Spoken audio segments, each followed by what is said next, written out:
Hello friends, welcome back to PV classes. आज का आपका टॉपिक है सीडीपी में लॉरेंस कोहलबर्ग। आपके एग्जाम में हर बार 2 से 3 नंबर के क्वेश्चन लॉरेंस कोहलबर्ग से आते। तो चलिए स्टार्ट करते हैं। यहाँ से है लॉरेंस कोहलबर्ग। कोहलबर्ग का नैतिक विकास का सिद्धांत। कोहलबर्ग ने बच्चों और वयस्कों को कुछ कहानी सुनाई जिनमें एक दुविधा थी। सबसे प्रसिद्ध कहानी उनकी क्या थी? हिंज की दुविधा है, जिसमें एक व्यक्ति को अपनी मरती हुई पत्नी के लिए क्या करना पड़ता है? दवा चोरी करनी पड़ती, क्योंकि वह बहुत महंगी है। लोग दवा चोरी करने को सही मानते हैं या गलत? इससे ज़्यादा कोहलबर्ग इस बात में रुचि रखते थे कि उन्होंने इस फैसले के पीछे तर्क क्या दिया। इसके बाद नैतिक दुविधा, मोरल डिलेमा। जब व्यक्ति 2 सही या गलत स्थितियों के बीच फंस जाता है उसे क्या कहते हैं? नैतिक दुविधा, जैसे हिंज की कहानी। अगला हमारा नैतिक तर्कड़ा, मोरल रीजनिंग। सही और गलत के बारे में निर्णय लेने का तर्क। नैतिक दुविधा, जब व्यक्ति 2 सही या गलत स्थितियों के बीच फंस जाता है उसे कहते हैं नैतिक दुविधा, जैसे हिंज की कहानी। इसके बाद है नैतिक तर्कड़ा, मोरल रीजनिंग। सही और गलत के बारे में निर्णय। नैतिक तर्कड़ा, सही और गलत के बारे में निर्णय लेने का तर्क। क्या कहते हैं? नैतिक तर्कड़ा। विकास के 3 स्तर और 6 अवस्थाएं हैं। तो विकास के कितने स्तर हैं? 3 स्तर हैं और 6 अवस्थाएं हैं। सब में 2-2 अवस्थाएं हैं, टोटल 6 अवस्थाएं हैं। तो स्तर यहाँ से पहला स्तर है पूर्व परंपरागत स्तर, 4 से 10 वर्ष तक होता है। पूर्व परंपरागत स्तर, स्तर 1 है पूर्व परंपरागत स्तर, 4 से 10 वर्ष। यहाँ नैतिकता बाहरी कारकों, सजा और इनाम पर टिकी होती है। इसमें पहली अवस्था है आज्ञाकारिता और दंड। बच्चा सोचता है अगर मुझे सजा मिली तो काम गलत है, वह दंड से बचने के लिए नियमों को मानता है। उसे क्या कहते हैं? आज्ञाकारिता और दंड। अगला है यहाँ से व्यक्तिगत विनिमय। इसे जैसे को तैसा वाली स्थिति कहते हैं। बच्चा सोचता है अगर मैं तुम्हारा काम करूं तो तुम मेरे लिए क्या करोगे। अगला हमारा स्तर नंबर 2 है यहाँ से परंपरागत स्तर, 10 से 13 वर्ष। यह किशोरावस्था के दौरान होता है। यहाँ बच्चा सामाजिक नियमों और दूसरों की उम्मीदों को महत्व देता है। तीसरी अवस्था है यहाँ से अच्छा लड़का अच्छी लड़की। यहाँ बच्चा दूसरों की नज़र में अच्छा बनना चाहता है। मैं यह करूँगा ताकि मम्मी पापा खुश हों। अगला है हमारा चौथी अवस्था है कानून और व्यवस्था अवस्था। यहाँ बच्चा समाज के नियमों को सर्वोपरि मानता है। नियम कानून है और उनका पालन करना हमारा कर्तव्य है।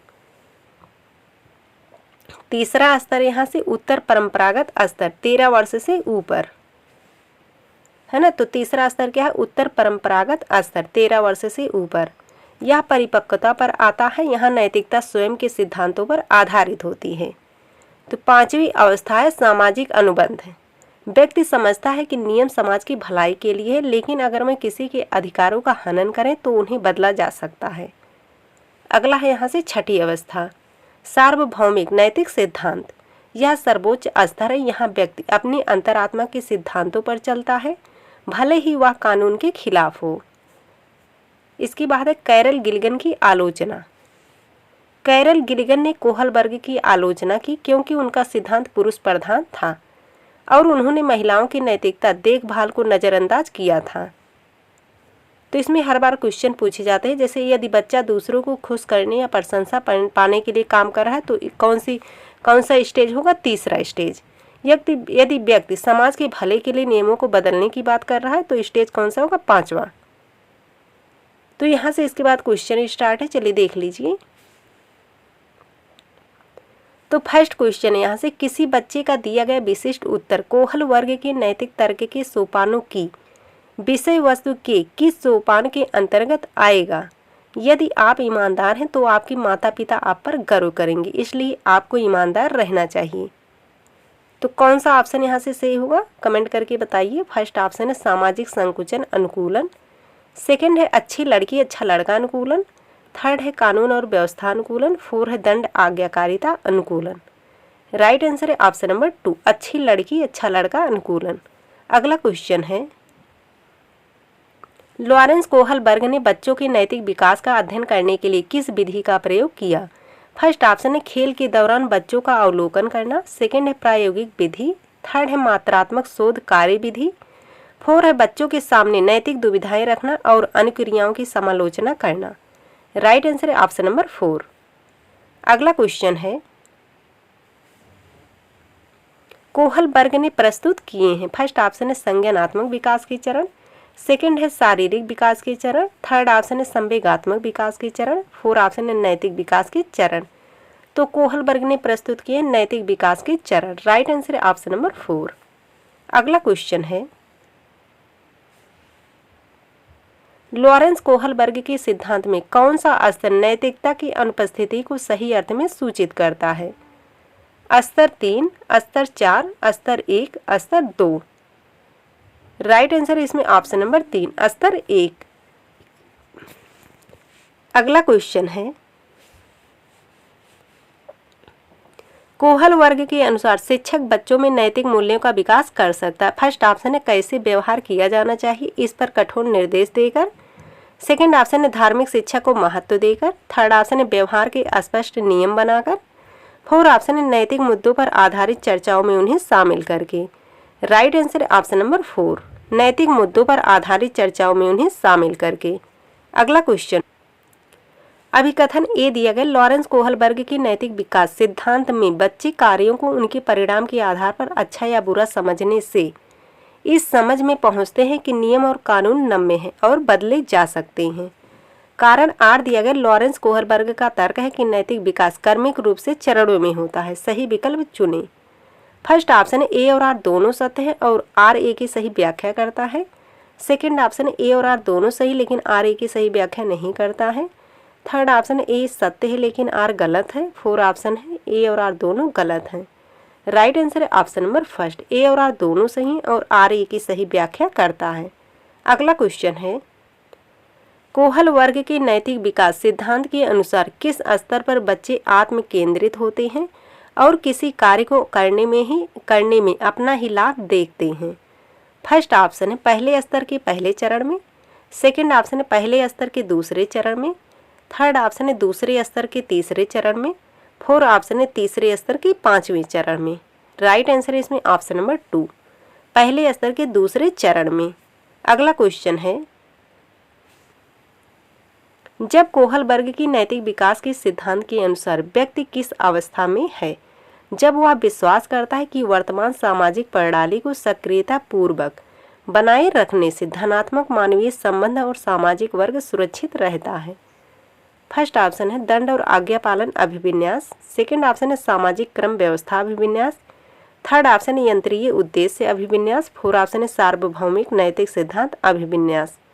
राइट आंसर है ऑप्शन नंबर 2, सामाजिक क्रम व्यवस्था अभिविन्यास। अगला क्वेश्चन है,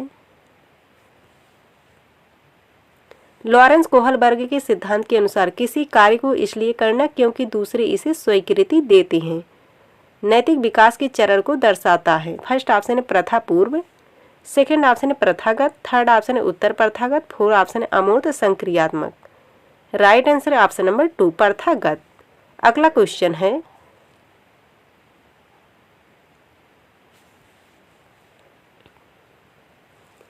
लॉरेंस कोहलबर्ग के सिद्धांत के बारे में निम्नलिखित में से कौन सा कथन सही है? फर्स्ट ऑप्शन, यह नैतिक तर्क पर संस्कृति और जेंडर के प्रभाव को ध्यान में रखता है। सेकंड ऑप्शन, यह बच्चों में नैतिक विकास की प्रगति के सटीक अवस्थाओं को निर्दिष्ट नहीं करता है। थर्ड ऑप्शन, यह प्रायोगिक विधियों द्वारा किए गए अध्ययन पर आधारित है। फोर्थ ऑप्शन, यह बच्चों को दुविधात्मक स्थितियां प्रस्तुत करता है। तो लॉरेंस कोहलबर्ग के सिद्धांत के बारे में निम्नलिखित में से कौन सा कथन सही है? राइट आंसर ऑप्शन नंबर 4, यह बच्चों को दुविधात्मक स्थितियां प्रस्तुत करता है। अगला क्वेश्चन है,